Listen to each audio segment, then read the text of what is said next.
حضرت تھانوی رحمۃ اللہ علیہ فرماتے ہیں کہ میں ایک مرتبہ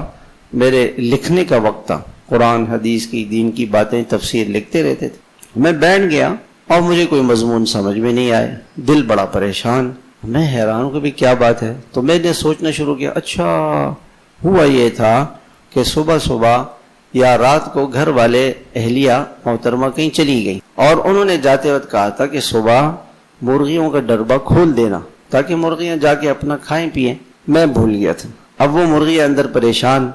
اور اس کا اثر میرے اوپر یہ ہوا کہ میں کچھ لکھ نہیں سکا۔ میں جلدی سے جا کے اس کا ڈربہ کھولا تو وہ مرغیاں پنجرے سے باہر چلی گئیں اور وہ وہاں اپنے کھانے پینے میں لگ گئی۔ پھر جب میں بیٹھا تو پھر دماغ کام کرنے لگا۔ دیکھیں حضرت فرماتے تھے کہ میں راستے میں چلتا ہوں،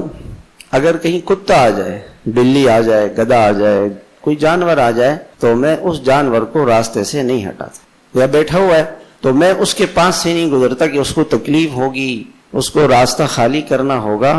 میں اس دوسرے راستے سے چلے جاتا ہوں، اور اگر تنگ راستہ ہو تو کتے کو آنے دیتا ہوں، خود نہیں جاتا تاکہ اس کو تکلیف نہ ہو۔ وہ ہم بھی گاڑی چلاتے ہیں، ہم بھی موٹر سائیکل چلاتے ہیں،